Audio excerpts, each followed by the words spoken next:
সুন্দরী মেয়ে দেখার সাথে সাথে মুখ দিয়ে লালা পড়া শুরু হয়ে গেছে। খবরদার আমাকে ছোবে না। তোমার মতো খ্যাত ছেলের ভেতর আমার বাবা যে কি পেল বাবাই জানে। আপনার অনুমতি ছাড়া আমি কখনো আপনাকে ছুব না। কি কারণে মনে হলো আমি আপনাকে ছুব? আবার আমার মুখের উপর তর্ক করো। তোমাদের মতো ছেলেদের আমি বেশ ভালোভাবেই চিনি। আমার বাবাকে পটিয়ে আমাদের সম্পত্তি হাতানোর পায়তারা তোমার, তাই না? তার উপর এমন রূপবতী বউ পাবে, সুযোগ তো হাতছাড়া করার নয়। নাহিদ অবাক হয়ে তাকিয়ে রইল রোদের দিকে। মেয়েটা এমন আচরণ করছে কেন? সে কি শুধু গরিব বলে? সে তো এই বিয়েটা করতেই চায়নি। রোদের বাবা তাকে বারবার অনুরোধ করে প্রায় হাত পা ধরে রাজি করিয়েছেন। এই সম্পত্তির উপর তার কোনো লোভ নেই, এমনকি এই মেয়েকে বিয়ে করারও ইচ্ছা ছিল না। তবুও আজ তাকে বিনা দোষে এত বড় অপমান সহ্য করতে হচ্ছে। রোদের তীক্ষ্ণ আর ধারালো কথাগুলো একের পর এক নাহিদের মনে আঘাত করতে লাগলো। প্রতিটা শব্দ যেন তার আত্মসম্মানকে ক্ষতবিক্ষত করে দিচ্ছে। আপনি ভুল ভাবছেন। আমি আপনার সম্পত্তি বা কোনো কিছুর লোভে এখানে আসিনি। আর এই বিয়েটাও আমার ইচ্ছাই হয়নি। ও, এখন আবার নিজেকে খুব ভালো মানুষ প্রমাণ করার চেষ্টা চলছে। এইসব কথা আমি অনেক শুনেছি।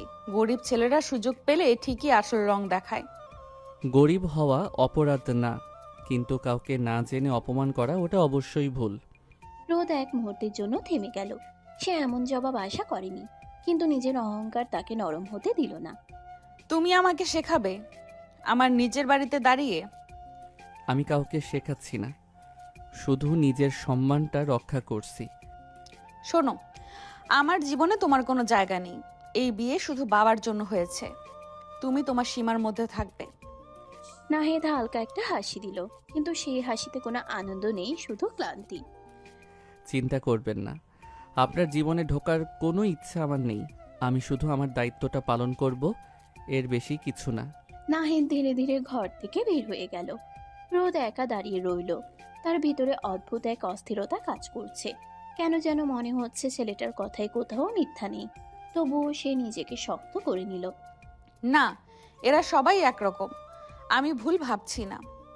কিন্তু নাহিদের কথাগুলো অজান্তেই তার মনে ছোট ছোট ফাটল ধরাতে শুরু করেছে। কিন্তু কোনোভাবে পাত্তা দিল না। এইসব ছেলেদের একদম পছন্দ না। এদের স্বভাবে ওই কথার মাধ্যমে ইমোশনাল হয়ে মানুষকে ফাঁসিয়ে দেয়। তার ভিতরে কখনোই করবে না রোদ। নাহিদ ধীরে ধীরে সিঁড়ি বেয়ে নিচে নেমে এলো। বাড়িটা বড়, সাজানো গোছানো, কিন্তু কোথাও যেন তার নিজের বলে কিছু নেই। লিভিং রুমে এসে চারপাশে একবার তাকালো। সবকিছুই পরিপাটি, কিন্তু তার থাকার মতো কোনো জায়গা নেই। একটা দীর্ঘশ্বাস ফেলে সোফার উপর থেকে একটা কুশন তুলে নিল। নিজের শরীরটা এলিয়ে দিল সোফার উপর। চোখ দুটো বন্ধ করলো, কিন্তু মাথার ভেতর চিন্তার ঝড় থামছে না। এই বাড়িতে ঘর জামাই হয়ে থাকা, এটা তো কখনোই চাইনি আমি। রাহিল খানের জোড়াজুড়িতেই এখানে থাকা। মানুষটা তাকে এতটা সম্মান আর আন্তরিকতা দিয়েছেন যে না বলা যায়নি। নিজের বাবার কথা মনে পড়তেই বুকটা হালকা করে কেঁপে উঠল। যদি বাবা বেঁচে থাকতেন, তাহলে হয়তো আজ এই পরিস্থিতির মুখোমুখি হতে হতো না। চোখের কোণে অজান্তেই জল জমে উঠল, কিন্তু সে দ্রুত চোখ মুছে নিল। পুরুষ মানুষের কান্না করতে হয় না, ছোট থেকে শুনে এসেছে। রাহিল খান ছিল ওর বাবার বন্ধু। ছোটবেলায় ওদের বিয়ে ঠিক করে রাখে। রাহিল খান অনেক ভালো মানুষ বলে নিজের কথার খেলাফ করে না। আর উনি নাহিদকে ছোট থেকে চিনে। ছেলেটার সম্পর্কে ওনার বেশ আন্দাজ আছে। এমন সৎ নেককার নামাজ কালামি ছেলে তার মেয়ের জন্য দূরবীন খুঁজেও পাবেন না তিনি। তার উপর ছেলেটা বেশ মেধাবী, নিজের পায়ে দাঁড়িয়ে কিছু করার মতো ভিতরে। তার যদি একরকম মেয়ের জন্য এই ছেলে বেস্ট। তার অটুট বিশ্বাস এই ছেলে তার যেদি মেয়েকে নম্র ভদ্র মেয়ে করে তুলবে। সেজন্য তিনি এত বড় একটা সিদ্ধান্ত নিয়েছেন। নাহিদ শুয়ে শুয়ে নানান ভাবনা, চিন্তা, জল্পনা কল্পনা করছে। ঠিক তখনই পেছন থেকে একটা কণ্ঠ ভেসে আসলো। বাবা, তুমি এখানে কেন? নাহিদ চমকে উঠে বসে পড়ল। এই সময় রাহেল খান এখানে আসবে একদম বুঝতে পারেনি ও। যতই রোদ ওকে স্বামী হিসেবে না মানুক, তাদের বিয়েটা তো হয়েছে। দুইজনের বিবাহিত। যে কোনো সম্পর্কে অন্য কেউ যেন সেটা চায় না। নাহিদ সেটা তার শ্বশুরই হোক না কেন। এখানে কথা বলতে গেলে নিজের বউকে অসম্মান করা হবে। কোনোভাবে তা চায় না। নাহিদ চুপ করে গেল। না, কিছু না, এমনি বসেছিলাম। রাহেল খান কাছে এসে তার পাশে বসে পড়লেন। চোখে মুখে চিন্তার ছাপ স্পষ্ট। নাহিদ এখানে এসে কেন শুয়ে শুয়ে প্রশ্ন শুধু মাথায় ঘুরপাক খাচ্ছে তার। মেয়ে কেমন সে ভালো করে জানে। ভোলা ভালা ছেলেটা নম্র ভদ্র, তার মেয়ে কিছু করেছে। রোদ কি কিছু বলেছে তোমাকে? নিশ্চয়ই কিছু বলেছে। ও খুব জেদি মেয়ে। তুমি ওর কথায় কিছু মনে করো না বাবা। না আঙ্কেল, এমন কিছু না, আপনি চিন্তা করবেন না। আমি তোমার শ্বশুর, আমাকে আঙ্কেল ডাকছো কেন? বাবা বলবে। নাহিদ একটু অপ্রস্তুত হয়ে গেল, কিন্তু রাহিল খানের কথা শুনে ভালো লাগলো। রাহিল খান স্নেহ ভরে তার কাঁধে হাত রাখলেন। জি বাবা। আমি আমার মেয়েকে খুব ভালো করেই চিনি। বাইরে থেকে ও যতই কঠিন মনের হোক, ভেতরে একদম নরম। সময় লাগবে, কিন্তু ঠিক হয়ে যাবে। আমি কালই ওর সাথে কথা বলবো। না বাবা, প্লিজ ওর সাথে এই নিয়ে কিছু বলবেন না। কেন? ও স্বাধীনচেতা মেয়ে, আমি চাই না ওর জীবনে আমার কারণে কোনো চাপ আসুক। আপনি কিছু বললে ও হয়তো ভাববে আমি আপনাকে বলেছি, সেটা আমি চাই না। রাহিল খান কিছুক্ষণ চুপ করে থাকলেন। ছেলেটার উপর আরো ভালো লাগা কাজ করলো। কি সুন্দর পরিস্থিতি বুঝে নিতে পারে, তার মেয়েকে সম্মান করে। এই যুগে এমন ছেলে পাওয়া কঠিন। তুমি অনেক ধৈর্যশীল ছেলে নাহিদ। বাবা, একটা কথা ছিল। বলো। আমি ভাবছিলাম আমি যদি গ্রামের বাড়িতে ফিরে যাই, অফিসের কাজগুলো আমি ওখান থেকেই ম্যানেজ করতে পারবো। এখানে থাকাটা মানে সবার জন্যই হয়তো একটু অস্বস্তিকর হচ্ছে। তুমি চলে যেতে চাও? হ্যাঁ, মানে এটাই ভালো হবে মনে হয়। আমি আমার দায়িত্ব পালন করব, কিন্তু দূর থেকে। এতে কারোর ওপর কোনো চাপও থাকবে না। লিভিং রুমে এক মুহূর্তের জন্য নিস্তব্ধতা নেমে এলো। রাহিল খান গভীরভাবে নাহিদের দিকে তাকিয়ে রইলেন। ছেলেটার চোখে কোনো অভিযোগ নেই, শুধু ক্লান্তি আর আত্মসম্মানের নীরব দাবি। আমি তোমাকে জোর করে আটকে রাখবো না, কিন্তু একটা কথা মনে রেখো, এই বাড়িটা তোমারও। নাহিদ কিছু বলল না, শুধু মাথা নত করে বসে রইল। পরের দিন সকালটা ছিল অদ্ভুত নীরব। বাড়ির ডাইনিং টেবিলে সবাই বসে নাস্তা করলেও যেন কারোর মাঝেরই স্বাভাবিকতা নেই। নাস্তা শেষ হতেই নাহিদ ধীরে ধীরে উঠে দাঁড়ালো। বাবা, আমি তাহলে উঠি। উঠি মানে কোথায় যাচ্ছ একা? আমি গ্রামের বাড়িতে চলে যাচ্ছি, যেমনটা বলেছিলাম। রাহিল খান কিছুক্ষণ চুপ করে তাকিয়ে রইল, তারপর কিছু একটা ভেবে বলল, একা কেন যাচ্ছ? তোমার বউকে নিয়ে যাও সাথে। মানে? মানে আবার কি? বিয়ে হয়েছে তোমাদের, একসাথে থাকবে, এটাই স্বাভাবিক। রোদ এখনো ঘুমিয়ে আছে, ওঠেনি। সেটা দেখে আরো বিরক্ত হলো রাহিল খান। তিনি হঠাৎ কাজের মেয়েকে ডাকলেন। এই শোনো, রোদকে গিয়ে ডেকে আনো। বলো আমি ডাকছি। কাজের মেয়েটার সাথে সাথে উপরে গেল রোদের ঘরের দিকে। কিছুক্ষণ পরেই রোদ বিরক্ত মুখে নিচে নামলো। চোখে ঘুম, মুখে স্পষ্ট রাগ। কি হয়েছে বাবা? সকালে এইভাবে ডাকাডাকি কেন? তুমি নাহিদের সাথে গ্রামের বাড়িতে যাবে। রাহিল খানের কথা শুনে নাহিদ অবাক হয়ে তাকিয়ে রইল রাহিল খানের দিকে। রোদ কোনোদিন ওর সাথে যাবে না, ও বেশ ভালো করেই জানে। রাহিল খান তারপরও কেন জোর করছে ওকে। অন্যদিকে রোদ যেন মুহূর্তেই বিস্ফোরিত হয়ে উঠল। হোয়াট? আমি কোথাও যাচ্ছি না। আমার ক্লাস আছে, আমার লাইফ আছে। আমি কেন যাব ওর সাথে? তবু আবার ওর গ্রামে? তোমার মাথার সেন্স কি চলে গেছে? ওয়েট, ওই ছেলেটা তোমাকে বলেছে এমন করতে? How disgusting! তুমি এইরকম একটা থার্ড ক্লাস ছেলের কথা শুনে আমার উপর এমন জুলুম করতে পারো না। আমি অ্যাডাল্ট, আমার নিজের মতো করে আমি থাকবো। আমি কোথায় যাব না যাব আমি ভাববো সেটা। মুখ সামলে কথা বলবে, সমস্ত ভদ্রতা ভুলে গেছো। তুমি আমার সম্মান তোমার কথার মাধ্যমে মাটিতে মিশিয়ে দিচ্ছ। আর তুমি ওর সাথে যেতে বাধ্য, কারণ ও তোমার স্বামী। আমি ওকে স্বামী মানি না। মানো বা না মানো, বিয়েটা হয়েছে। আর আমি যা বলছি সেটাই তোমার ভালোর জন্য। আমি যাব না, এটা ফাইনাল। রাহিল খান এবার চেয়ার থেকে উঠে দাঁড়ালেন। তার চোখে এবার কঠোরতা স্পষ্ট। ঠিক আছে, তাহলে শোনো, তুমিও যদি না যাও তাহলে আমার কোনো সম্পত্তির ওপর তোমার অধিকার থাকবে না। বাবা, তুমি আমাকে এভাবে ব্ল্যাকমেল করছো? আমি তোমাকে বাস্তবতা বোঝাচ্ছি। জীবনে সব কিছু নিজের ইচ্ছা মতো হয় না, কিছু সম্পর্কে সময় দিতে হয়। রোদ চুপ করে গেল, তার চোখে রাগ, অপমান আর এক ফোঁটা অনিশ্চয়তা। ঠিক আছে, আমি যাব। নাহিদ পুরো সময়টা চুপ করে দাঁড়িয়েছিল। তার মুখে কোনো বিজয়ের হাসি নেই, বরং অস্বস্তি। বাবা, জোর করে। কখনো কখনো জোরটাই দরকার হয় বাবা। রোদ ঘুরে দাঁড়ালো, তার মুখ শক্ত। আমি রেডি হয়ে আসছি, কিন্তু একটা কথা মনে রাখবেন, আমি কারোর জন্য বদলাবো না। সে দ্রুত উপরে উঠে গেল। ঘরে আবার নীরবতা নেমে এলো। রাহিল খান ধীরে ধীরে নাহিদের দিকে তাকালেন। দেখো, ওর রাগটা সাময়িক, তুমি শুধু ধৈর্য ধরো। নাহিদ মৃদু হাসল। আমি চেষ্টা করব বাবা। দুপুর গড়িয়ে বিকেল। বাড়ির সামনে গাড়ি প্রস্তুত। ড্রাইভার সবকিছু গুছিয়ে রেখেছে।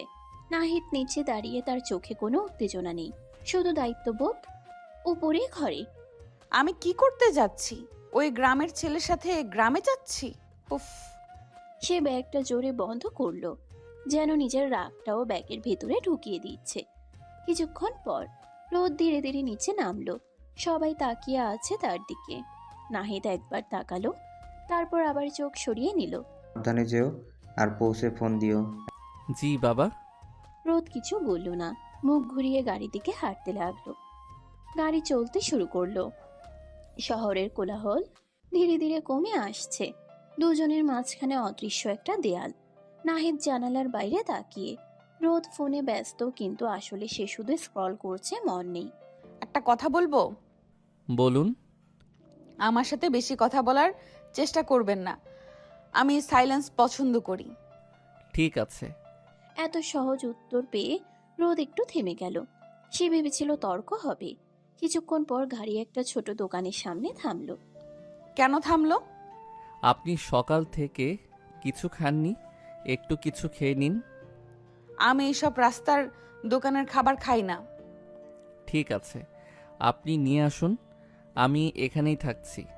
নাহিদ নিজে কিছু না খেয়ে শুধু পানি নিয়ে এসে রোদের দিকে এগিয়ে দিল। অন্তত পানি খান। রোদ কিছুক্ষণ তাকিয়ে রইল, তারপর না চাইতেও বোতলটা নিয়ে এক চুমুক খেলো। লোকটা এমন কেন?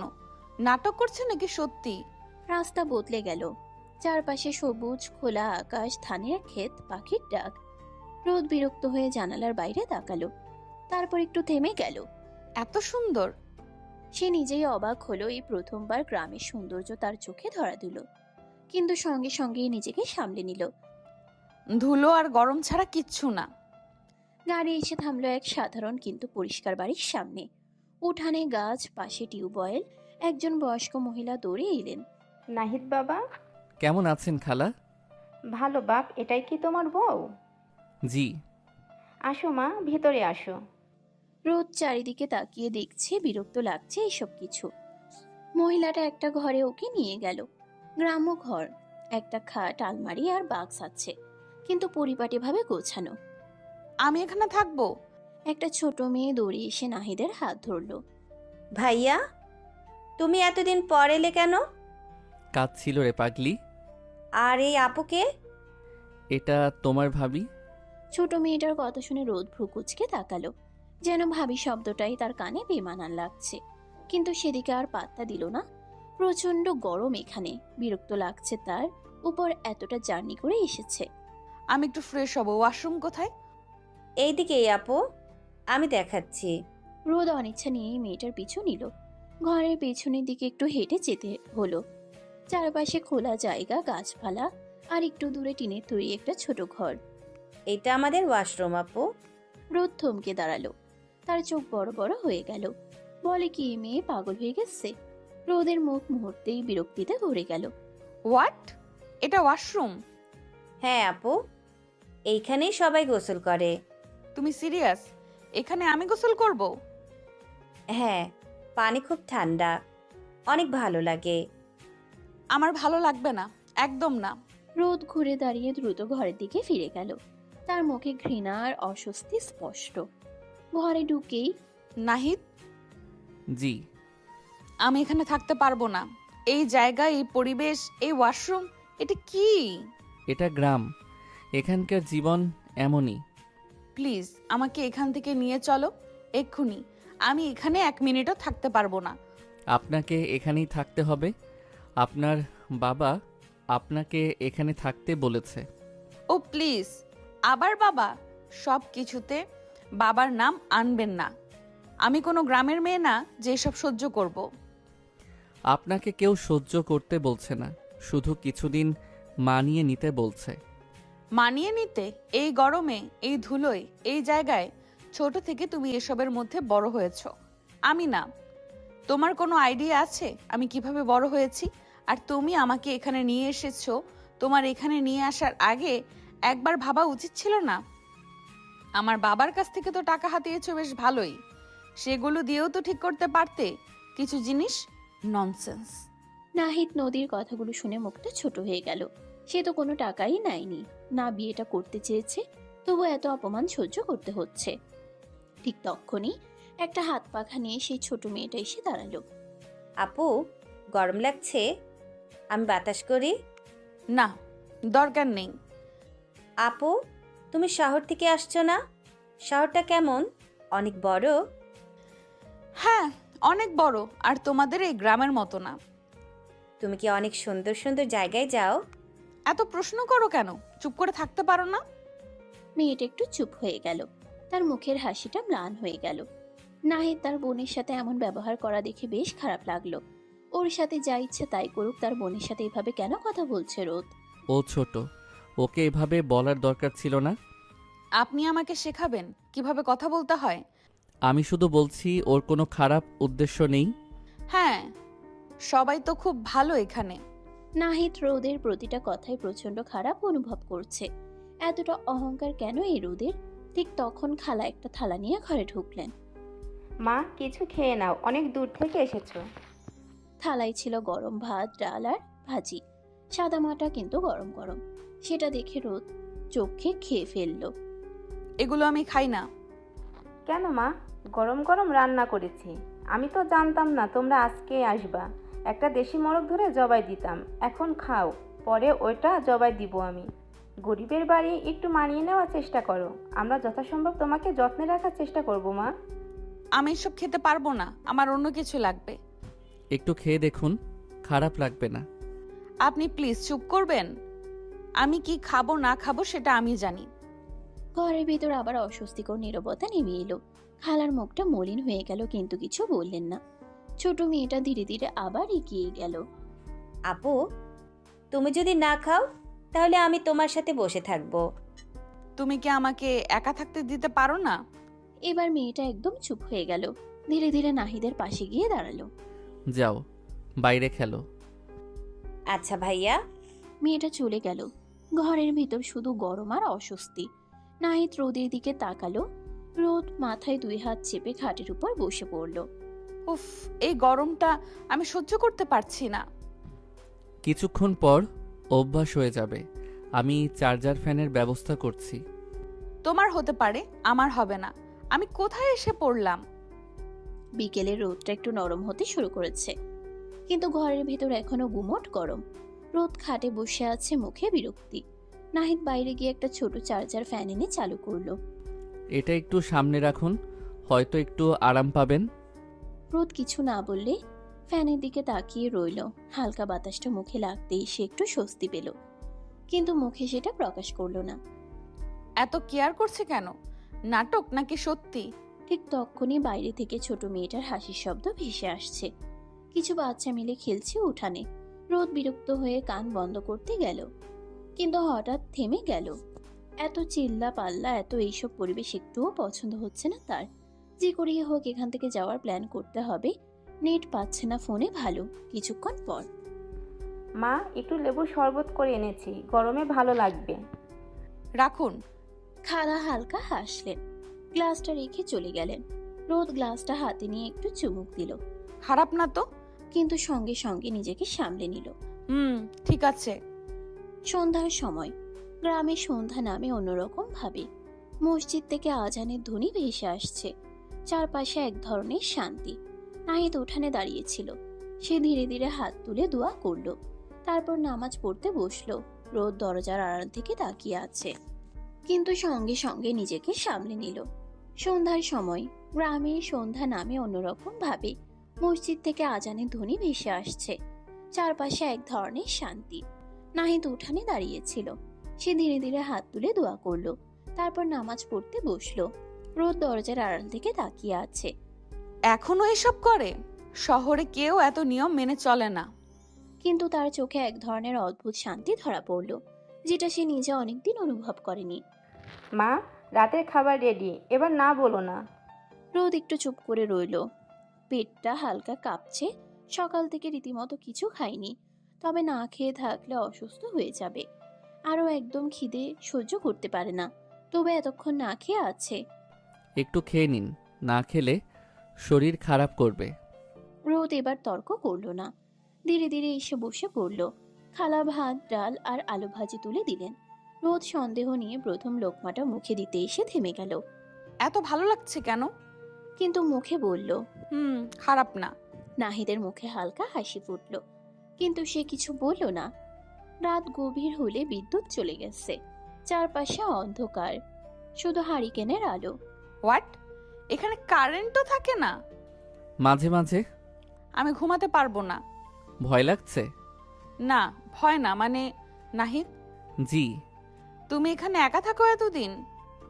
হ্যাঁ। বোর লাগে না? না, অভ্যাস হয়ে গেছে। রোদ চুপ করে গেল। মাথায় একটা দারুণ বুদ্ধি খেটেছে। একে দিয়ে এখান থেকে বের হবে বাবা, তাইলে কিছু বলতে পারবে না। নাহিদের দিকে তাকালো, দেখলো নিচে কপালে হাত দিয়ে শুয়ে আছে। নাহিদ, একটা কথা বলি, শোনো। বলুন। আমার এখানে ভালো লাগছে না, একদমই না। এই পরিবেশে আমি থাকতে পারছি না। ছোট থেকে আমি অন্যভাবে বড় হয়েছি, তুমি তো বুঝতেই পারছো। প্লিজ, তুমি একটু বাবাকে বলো না। তুমি বললে উনি শুনবেন, আমি বললে উনি গুরুত্ব দেবেন না। নাহিদ চুপ করে রইল। রোদ একটু এগিয়ে এসে বলল, তুমি বলবে তোমার কাজের জন্য আমাকে নিয়ে যেতে হবে। তুমি এখানেও থাকতে চাও না, এমন কিছু একটা ম্যানেজ করো প্লিজ। আমি এখানে আর থাকতে পারবো না।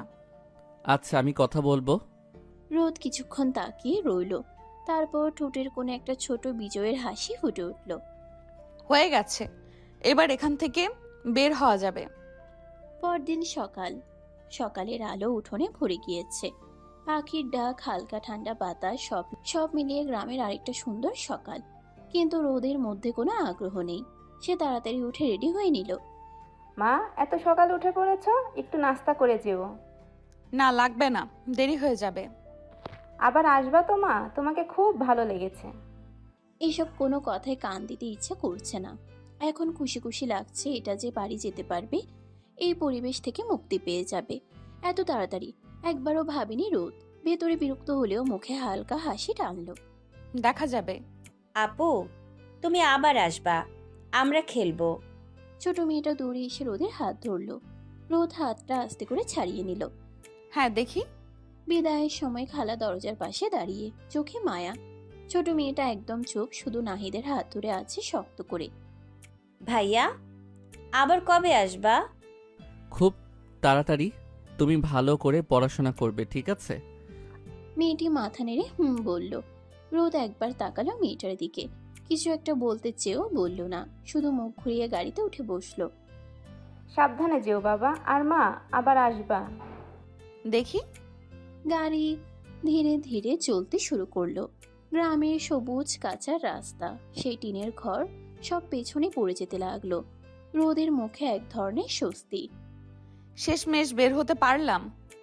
অন্যদিকে নাহিদ চুপচাপ জানালার বাইরে তাকিয়ে আছে, তার চোখে যেন একটু শূন্যতা। ঢাকায় ফিরে বিকেলের দিকে গাড়ি এসে থামলো বাড়ির সামনে। ড্রাইভার দরজা খুলে দিল। রাহেল খান দরজার সামনে দাঁড়িয়েছিলেন, চোখে অপেক্ষা। এত তাড়াতাড়ি চলে আসলে? বাবা, আমি বাসায় এসেছি, তুমি খুশি হওনি?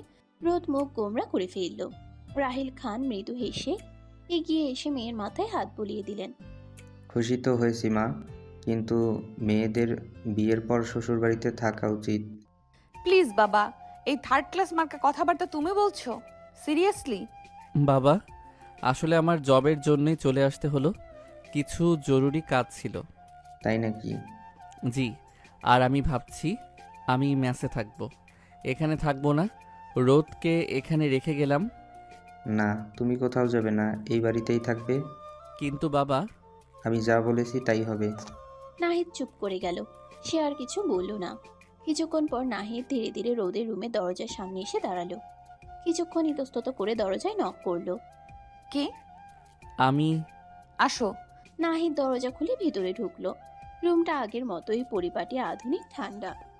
রোদ সোফায় বসে ফোন স্ক্রল করছিল।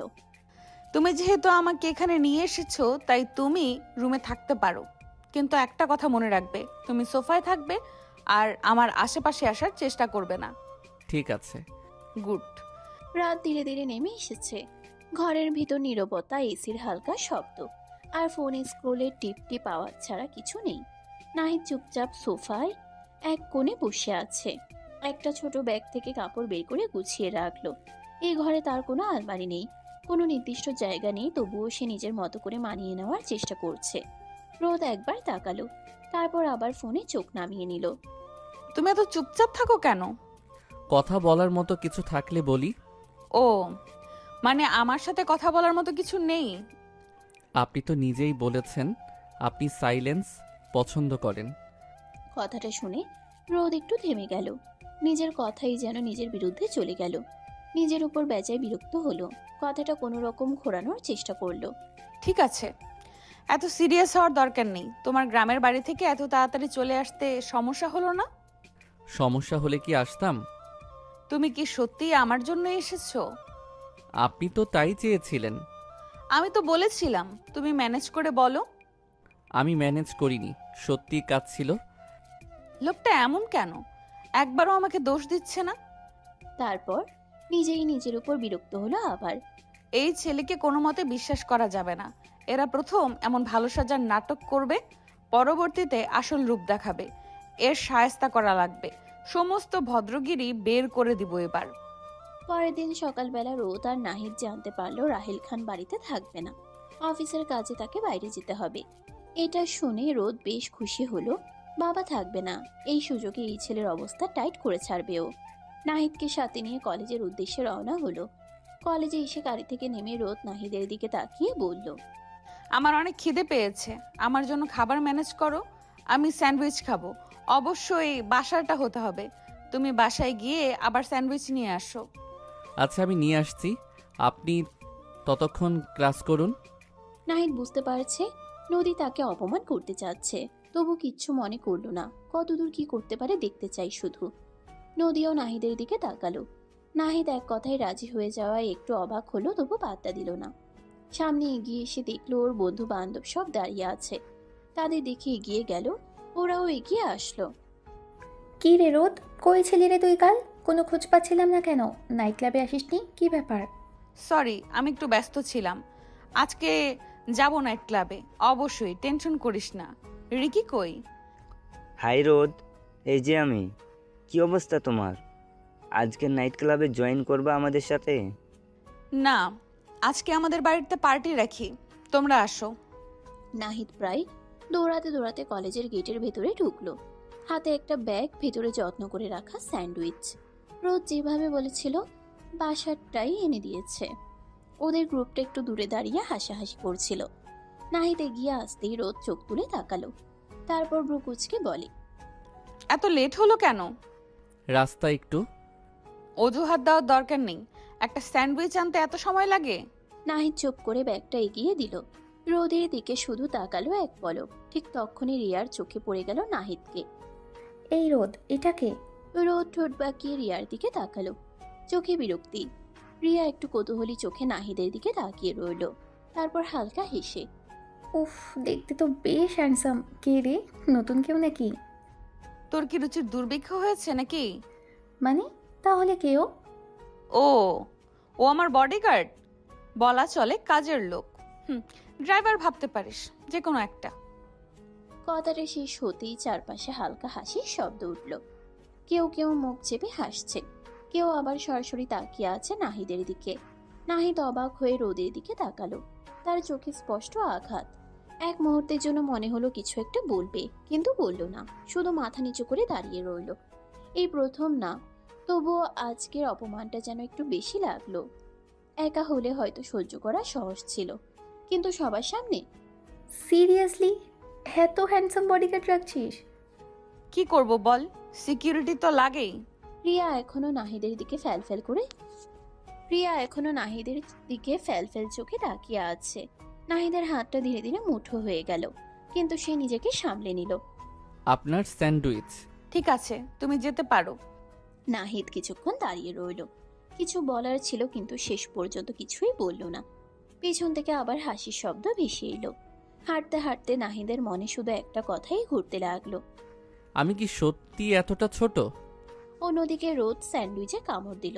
স্বাদটা ভালোই লাগছে, কিন্তু আজকে কেন জানি সেই স্বাদটাও তেমন আনন্দ দিচ্ছে না। কী রে, তুই এত রুট কেন ওর সাথে? কারণ ওর জায়গা ওকে বোঝাতে হবে। রিয়া আনমনে শুধু উত্তর দিল। হুম। বাকি সবাই ক্লাসরুমে গেলে রিয়া গেল না। নিচে এসে এদিক ওদিক কিছু একটা খুঁজতে লাগলো। পার্কিং এরিয়ার দিকে গিয়ে দেখতে পেল নাহিদ গাড়ির একপাশে হেলান দিয়ে দাঁড়িয়ে আছে। রিয়া এগিয়ে গিয়ে, হ্যালো। নাহিদ রিয়াকে দেখে প্রথমে চিনতে একটু কষ্ট হলো, কিন্তু পরে মনে পড়লো যে রোদের সাথে দেখেছে কিছুক্ষণ আগে। কিন্তু এই মেয়ে এখানে কিসের জন্য এসেছে, তাকে হ্যালো কেন বলছে? নাহিদ ভদ্রতার খাতিরে সালাম দিল। রিয়া একটু ইতস্তত বোধ করলো, কারণ ও এসেই ওকে হ্যালো বলেছে সালামের বদলে। তবুও হাসি মুখে সালামের উত্তর দিল। কিছু বলবেন ম্যাম?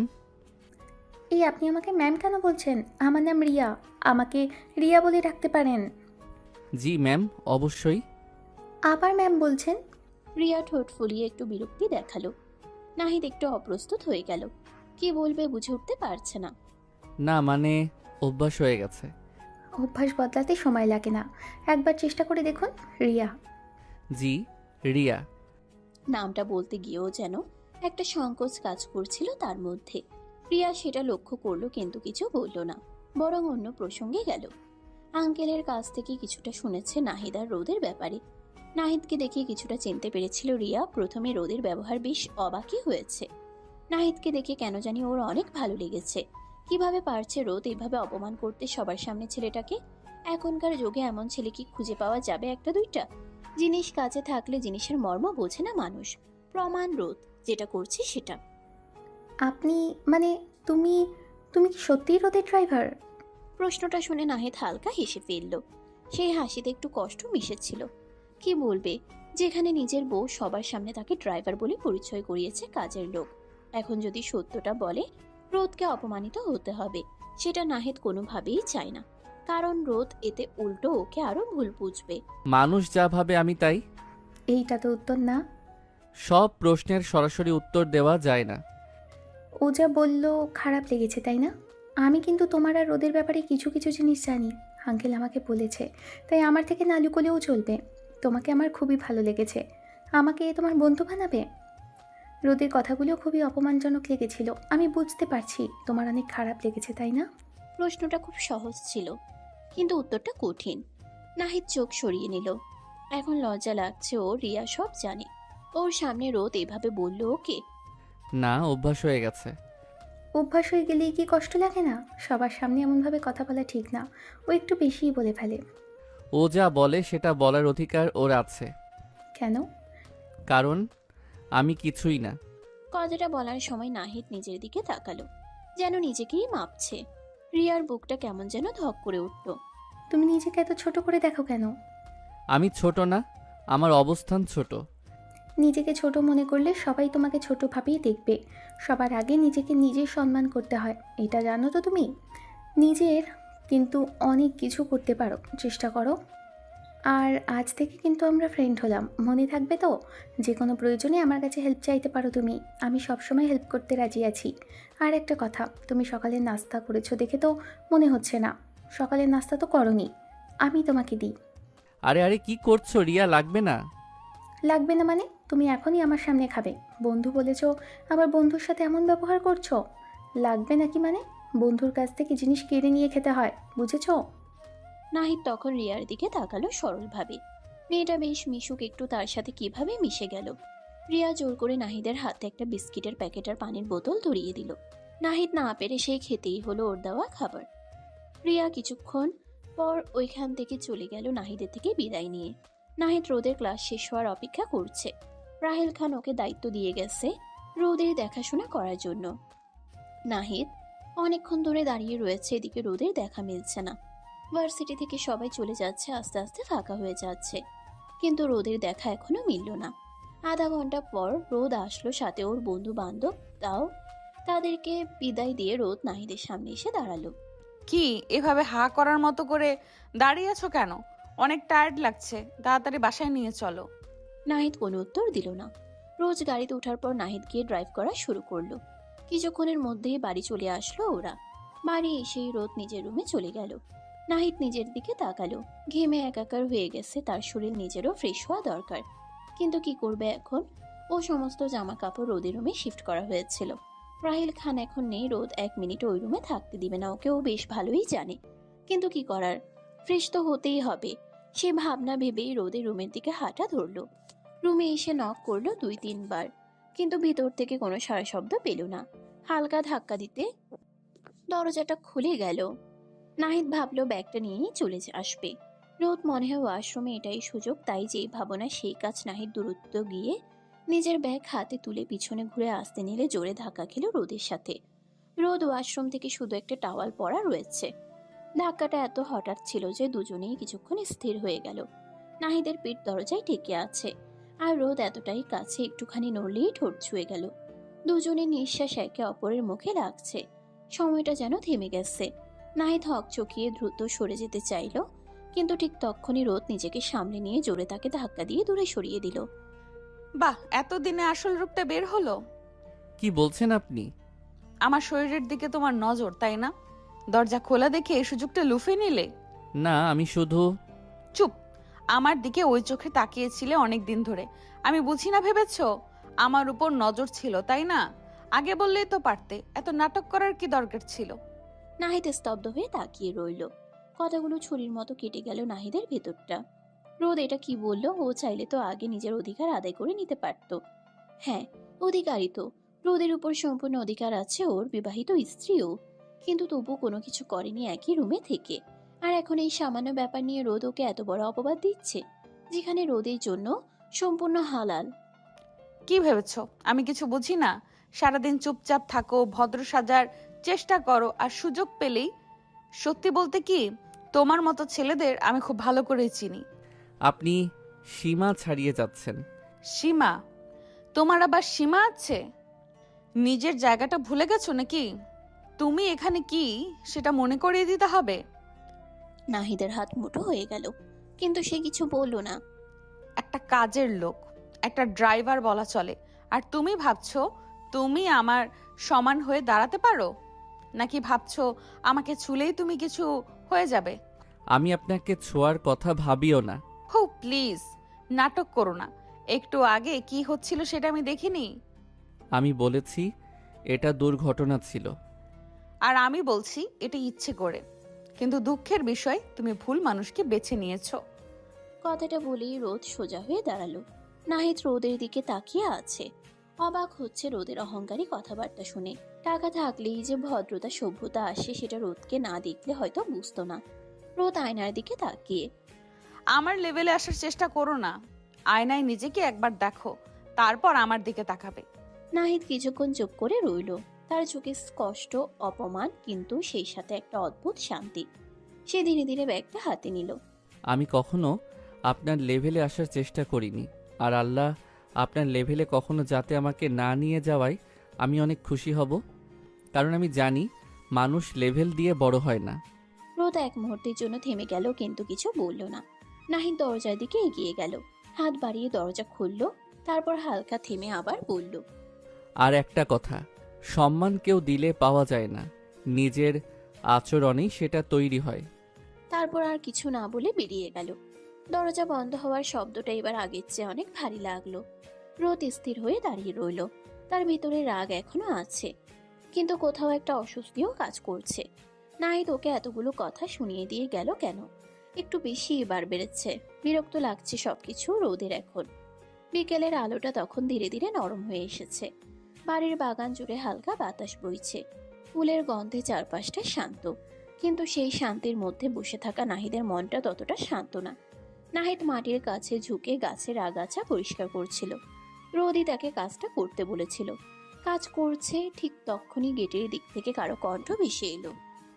এই গার্ডেনার সাহেব, হ্যাঁ তো মন দিয়ে কাজ করছো নাকি? নাহিদ মাথা তুলে তাকালো। রিয়াকে দেখে একটু অবাকই হলো। ওর হাতে একটা ছোট ব্যাগ, চোখে সে আগের মতো হাসি। রিয়া এখানে কি করছে? নিশ্চয়ই রোদের সাথে দেখা করতে এসেছে। ভদ্রতার খাতিরে নাহিদ রিয়াকে সালাম দিল। রিয়া সালামের উত্তর দিল। আপনি মানে তুমি এখানে? কেন, আসতে পারি না নাকি? নাকি এই গার্ডেনও প্রাইভেট? না না, সেটা না, মানে হঠাৎ সামনে দেখলাম তো সেজন্য। রোদ ম্যামের সাথে দেখা করতে এসেছো? হঠাৎ না। হ্যাঁ, রোদের সাথে দেখা করতে এসেছিলাম, কিন্তু এখন তোমাকে গার্ডেনে কাজ করতে দেখে আমি এসেছি তোমাকে হেল্প করতে, ধরে নাও। বলেই রিয়া জুতো খুলে একেবারে নাহিদের পাশে বসে পড়ল। হাত বাড়িয়ে একটা ছোট গাছের পাশে আগাছা তুলতে শুরু করলো। আরে তুমি এটা করছো কেন? নোংরা হয়ে যাবে। নোংরা হলে কি হবে? মানুষ তো আর নোংরা হয় না। আর তুমি পারলে আমি পারবো না কেন? নাহিদ কিছুক্ষণ চুপ করে তাকিয়ে থাকলো। মেয়েটার এই সহজ স্বভাবটা তার ভালো লাগছে, কিন্তু সে সেটা প্রকাশ করলো না। কিন্তু রিয়া তার সাথে এই কাজ করছে, রোজ যদি দেখে তখন আবার উল্টো ওকেই দোষারোপ করবে। তার বান্ধবীকে দিয়ে কেন কাজ করাচ্ছি? একটা কথা বলি, বলো। তুমি হাসলে তোমাকে অনেক ভালো লাগে, সবসময় তো সিরিয়াস থাকো কেন? সব সময় হাসার মতো কারণ থাকে না। তাহলে কারণ বানাতে হয়। বলেই রিয়া গাছের নিচ থেকে একটু কাদা নিয়ে নাহিদের নাকের উপরে দিয়ে দিল, আবার নিচের নাকেরও দিয়ে দিল। নাহিদ হেসে ফেললো এবার। রিয়ার কাণ্ড দেখে সত্যি অদ্ভুত লাগছে, কিন্তু ভালোও লাগছে। এই তো দেখেছো, হাসতে পারো তুমি। দুজনেই কাজ করতে করতে গল্পে মেতে উঠল। রিয়া ঘাস তুলতে তুলতে পুরো গা মাখিয়ে ফেলেছে, কেউ মাঝে মাঝে ইচ্ছা করে কাদা লাগিয়ে দিচ্ছে। নাহিদ নিজে রিয়ার কাণ্ড দেখে অবাক হচ্ছে। এত মিশুকি মেয়েটা বড়লোকের মেয়ে হওয়ার পরেও ভিতরে বিন্দুমাত্র অহংকার নেই। আবার কি সুন্দর সালোয়ার কুর্তি পরে ভদ্রভাবে থাকে। এরই ভিতর রিয়া কিছু কাদা নিয়ে নাহিদের মাথায় লাগিয়ে দিল। এই পাগলি, কি করছো এটা? ধন্যবাদ এত বড় কমপ্লিমেন্ট দেওয়ার জন্য। হাসির শব্দটা বাগান জুড়ে ছড়িয়ে পড়ল। কিন্তু দূরে বারান্দায় দাঁড়িয়ে সবকিছু দেখছিল রোদ। রোদের চোখ দুটো শুরু হয়ে গেল। সে চুপচাপ দাঁড়িয়ে ছিল, কিন্তু ভেতরে কিছু একটা জ্বলতে শুরু করেছে। রিয়ার হাসি, নাহিদের সাথে এত স্বাভাবিক আচরণ, এটা তার ভালো লাগছে না। এত কাছাকাছি? আর এক মুহূর্ত দাঁড়িয়ে থাকতে পারল না সে। দ্রুত নিচে নেমে এলো। বাগানে এসে দাঁড়াতেই কাছ থেকে নাহিদ আর রিয়ার সুন্দর মুহূর্ত তার চোখের সামনে ভেসে উঠল। দুইজন কাদা মেখে ভূত হয়ে ঘাস তুলছে আর গল্প করছে, 32 পাটি দাঁত বের করে হাসছে। সেটা দেখে আরো মেজাজ খারাপ হলো রোদের, কেন জানে না। এখানে কি চলছে? নাহিদ আর রিয়া দুজনেই চমকে তাকালো। নাহিদ রোদকে দেখে আবার নিজের গম্ভীর মুখে ফিরে আসলো। রোদের ফেস দেখে নাহিদ বেশ ভালোই বুঝতে পারছিল এখানে রোদ কিছু কঠোর কথা বলতে পারে দুজনকে এইভাবে দেখে। এই কয়দিনে বেশ ভালোই চেনা হয়ে গেছে রোদকে। আরে তুই, আমরা তো। আমরা? কি আমরা? এখন আমার বান্ধবীর দিকেও নজর দিয়েছো? থার্ড ক্লাস মার্কা ছেলে, মেয়েদের শরীরের দিকে নজর দেওয়া ছাড়া আর কিছু পারো না? কথাটা শুনে নাহিদের মুখ শক্ত হয়ে গেল, কিন্তু সে কিছু বলল না। রিয়া অবাক হয়ে রোদের দিকে তাকালো। কি বলছে কি এই মেয়ে, মাথা ঠিক আছে? ও যে রোদকে চেনে, এই রোদ তো সে না। এমন কথাবার্তা বলা শুরু করলো কবে থেকে? হ্যাঁ, ছোট থেকেও একটু জিদ্দি টাইপের, কিন্তু এত এভাবে অপমান করে কথা তো বলে না কাউকে। এত রাগ নাহিদের উপর ওর। এই কি বলছিস তুই এসব? চুপ তুই। আমি তোকে ভালো করেই চিনি, কিন্তু ওকে চিনতে পারিনি। দেখছি বেশ ভালোই ব্যবসা শুরু করেছে, একজন থেকে আরেকজন। রোদ, লিমিট ক্রস করছিস। লিমিট? এর আবার লিমিট আছে? এইটুকুর মধ্যে তোকে পটিয়ে ফেলেছে, দেখ না। তুই ওর সাথে বসে গল্প করছিস, হাসছিস, আর আমার কথায় উল্টো আমাকে বোঝাচ্ছিস। কারণ তুই ভুল বলছিস। ও প্লিজ, আর তোকে বলিনি এসব থার্ড ক্লাস ছেলেদের সাথে মিশিস না? Third class? তুই ওকে থার্ড ক্লাস বলছিস? হ্যাঁ, কারণ ওর সেই যোগ্যতাও নেই। একটা কাজের লোক, ড্রাইভার, ওর লেভেলটাই এটা। আমার লেভেল কি সেটা নিয়ে এত চিন্তা করার দরকার নেই আপনার। ও, এখন জবাবও দিচ্ছ? আমি শুধু সত্যি বলছি। সত্যি? সত্যি হলো তুমি নিজের জায়গা ভুলে যাচ্ছ। আর তুই নিজেরটা ভুলে যাচ্ছিস রোদ। তুই যেটা বলছিস সেটা অপমান, আর এটা তুই প্রতিদিন করছিস। তুই ওর সাইড নিচ্ছিস? আমি সঠিকের সাইড নিচ্ছি। দুজনে চুপ হয়ে গেল। নাহিদদের খুব খারাপ লাগছে, কোথাও না কোথাও ওর জন্য দুই বান্ধবীর ভিতরে ঝামেলা লাগছে। কিন্তু ও তো রিয়াকে নিজের বোন ভাবে, সেই ভেবেই ওর সাথে এত ফ্রি ভাবে কথা বলছে। আর রোদ এগুলো কি বললো, ওখান থেকে ওর এখন সরে যাওয়াই ভালো। আমি ভেতরে যাচ্ছি। আর রোদ এগুলো কি বললো, এখান থেকে ওর এখন সরে যাওয়াই ভালো। সে আর একবারও কারো দিকে তাকালো না, সোজা হেঁটে চলে গেল। নাহিদের চলে যাওয়ার দিকে তাকিয়ে রিয়ার প্রচন্ড খারাপ লাগা কাজ করলো। তুই খুব খারাপ করছিস রোদ। যা খুশি ভাব। কিন্তু এবার রোদের গলার সেই আগের আত্মবিশ্বাসটা নেই। কোথাও একটা ফাঁক তৈরি হয়েছে, যা সে নিজেও বুঝতে পারছে কিন্তু মানতে চাইছে না। রিয়া রোদের দিকে তাকিয়ে বাইরের দিকে। ও এসেছিল কিছু সময় ওদের সাথে কাটানোর জন্য, কিন্তু রোদ পুরো বিষয়টাই ঘেঁটে দিল। শুধু ঘেঁটে দিল না, এত নোংরাভাবে প্রেজেন্ট করলো যে রিয়ার এখন রোদের প্রতি যে ভালো লাগা সম্মানটা ছিল সেটা উঠে যাচ্ছে। পরের দিন সকালে আবার রোজকারের মতো রোদকে ভার্সিটিতে নিয়ে এসেছে নাহিদ। ভার্সিটির করিডোরে ভিড় জমেছে, সবাই নিজের মতো ব্যস্ত। কেউ ক্লাসে ঢুকছে, কেউ আড্ডায়। ঠিক তখনই গেট দিয়ে ঢুকলো রোদ। এতক্ষণ ক্লাসে ছিল কিছু দূরে, মাথা নিচু করে দাঁড়িয়ে আছে নাহিদ। গতকালের ঘটনার পর সে আজ আরো চুপচাপ। এত অপমানের পরেও নিজের দায়িত্ব একটুও ফাঁকি নেই। আই নাহিদ, ডাকটা এত জোরে ছিল যে আশেপাশের অনেকেই তাকিয়ে গেল। নাহিদ ধীরে মাথা তুলল, তারপর এগিয়ে এলো। জি। এখানে আসো। নাহিদ কাছে আসতেই রোদ একটু পিছিয়ে গিয়ে দাঁড়ালো, যেন দূরত্ব বজায় রাখছে। তারপর হঠাৎ নিজের জুতোর দিকে তাকিয়ে ঠোঁট পাকালো। দেখছো জুতোটা কত নোংরা হয়ে গেছে? আশেপাশে যারা ছিল তারা আগ্রহ নিয়ে তাকাতে শুরু করলো।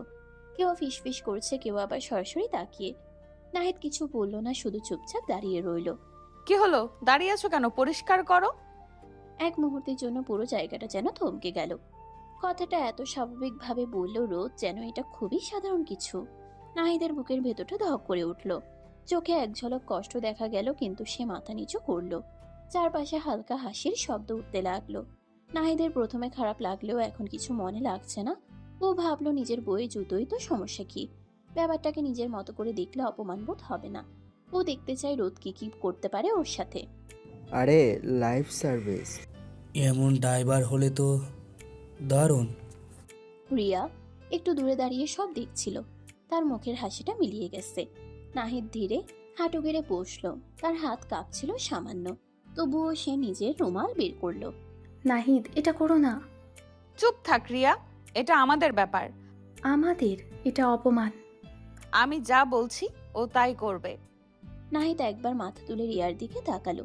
চোখে একটাই কথা, তারপর আবার মাথা নিচু করলো। ধীরে, খুব ধীরে সে জুতোর ধুলো মুছতে শুরু করলো। প্রতিটা ঘষাই যেন তার নিজের সম্মানটা একটু একটু করে ক্ষয়ে যাচ্ছে।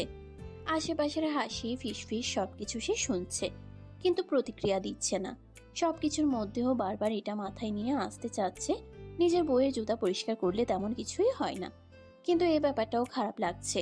নিজের প্রতি রোদ তো সবাইকে বলে নিজে ওর বোর।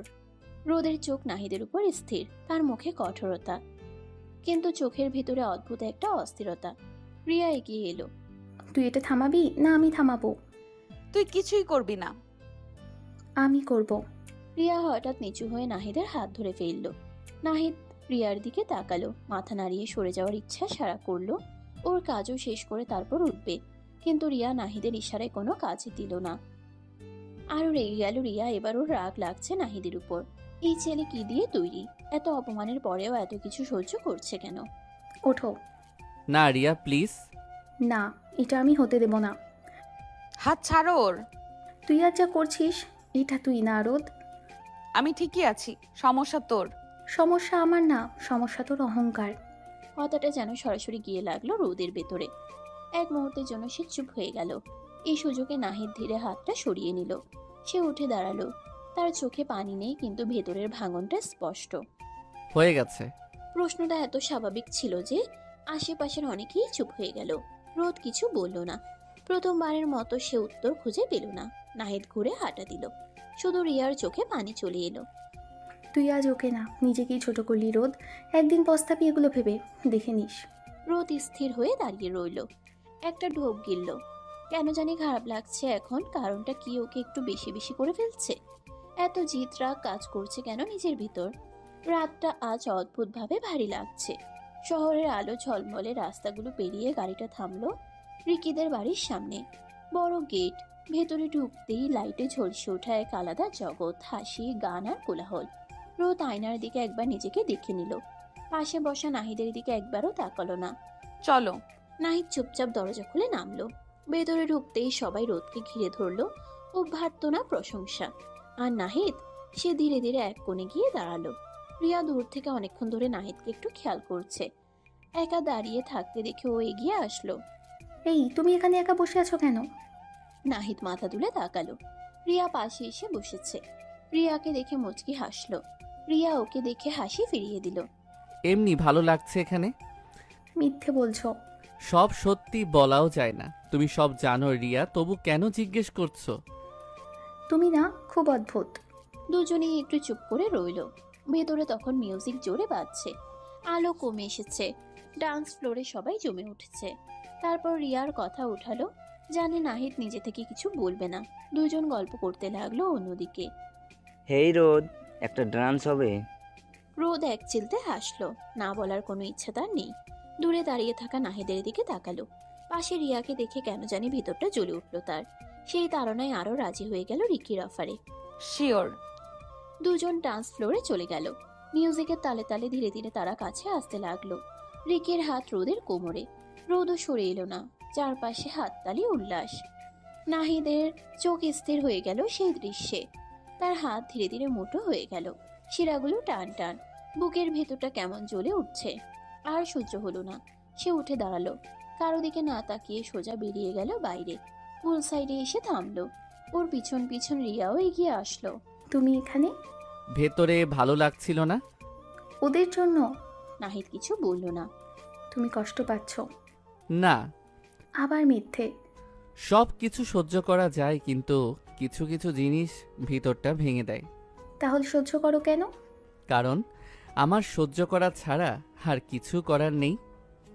ভুল, সবসময় একটা না একটা রাস্তা থাকে। সবার জন্য না রিয়া।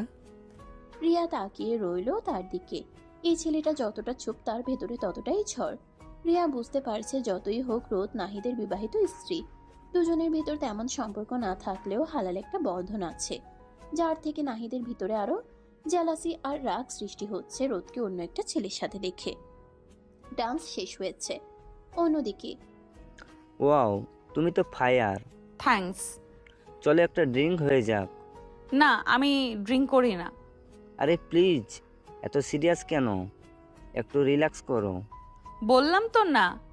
আরে গ্রামের মেয়ে নাকি ড্রিঙ্ক করবে না মানে? রোদের ভ্রু কুঁচকে গেল। এই গ্রাম কথাটা শুনে ওর মাথায় আগুন ধরে গেল। কিন্তু চারপাশে সবাই তাকিয়ে আছে। রিকি গ্লাসটা এগিয়ে দিল। ট্রাস্ট মি, জাস্ট একটা সিপ। রোদ একটু দ্বিধা করলো, তারপর নিজেকে প্রমাণ করতে না বলতে না পারার এক অদ্ভুত চাপে গ্লাসটা হাতে নিল। রিকির চোখে তখন এক ঝলক অন্যরকম হাসি। রোদ জানে না সেই গ্লাসে শুধু ড্রিঙ্কস ছিল না, কিছু একটা মিশে গেছে যা সবকিছু বদলে দিতে পারে। রোদ ধীরে গ্লাসটা ঠোঁটে তুলল, ঢকঢক করে গিলে নিল। নেওয়ার পর বেশ ভালো লাগলো প্রথমে, নাকি বাজে গন্ধ আসলেও এখন ভালো লাগছে। রিকিকে ইশারা করলো আরো ড্রিঙ্ক দিতে। রিকি ঠোঁটে একটা গভীর হাসি ফুটলো। রোদকে একের পর এক ড্রিঙ্ক দিতে লাগলো। আস্তে আস্তে রোদের চোখ ঝাপসা হয়ে আসে। ওকে দেখে কাছে এগিয়ে এসে জিজ্ঞেস করলো, তুমি ঠিক আছে তো রোদ? তোমার কি মাথা ঘুরছে? তুমি চাইলে রুমে রেস্ট নিতে পারো। চলো আমি তোমাকে এগিয়ে দিয়ে আসি। বলেই রিকি রোদকে নিয়ে ওর রুমের দিকে গেল। রোদ এইদিকে কোনো কিছুর সেন্সে নেই, ড্রাগের তাড়নায় চোখ খুলতে পারছে না। রিকি রোদকে রুমে নিয়ে গিয়ে ওকে ছুড়ে দিল। তারপর রোদের দিকে তাকালে ভালো করে এত রেড কালারের গাউন পরা আছে, শরীরের সাথে লাল কালারটা বেশ মানিয়েছে।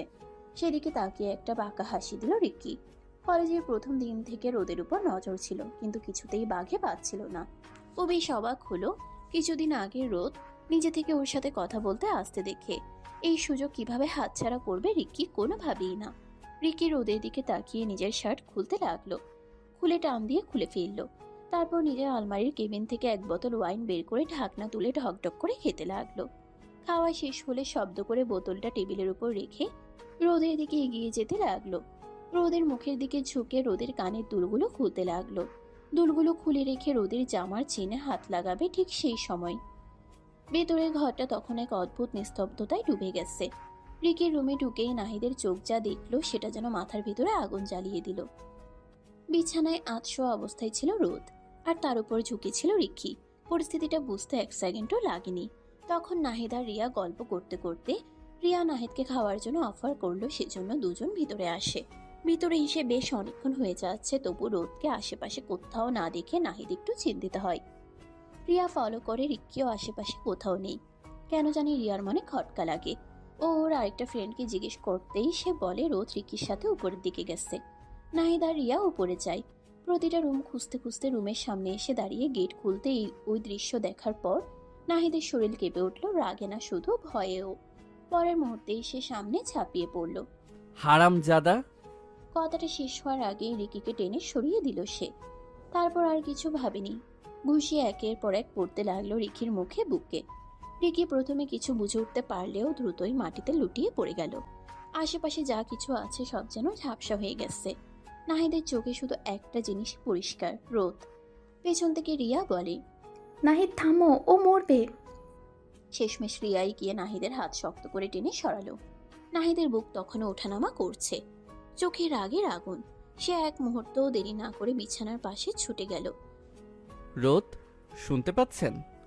রোদ অর্ধ চেতন অবস্থায় কিছু অস্পষ্ট শব্দ করলো, মাথাটা এদিক ওদিক ঘুরলো, চোখ আধ খোলা। কিছুই ঠিক মতো বোঝা যাচ্ছে না। নাহিদ বুঝলো এটা স্বাভাবিক অবস্থা না। সে কোনো দ্বিধা ছাড়াই রোদকে কোলে তুলে নিল। মেয়েটা নড়ছিল, মাঝে মাঝে অস্পষ্টভাবে কিছু বলছিল, কিন্তু পরিষ্কার কিছু নয়। রিয়া দ্রুত পাশে এসে, চলো, এখান থেকে বের হতে হবে। বাইরে বের হয়ে দূরত্ব বাড়ির দিকে রওনা দিল।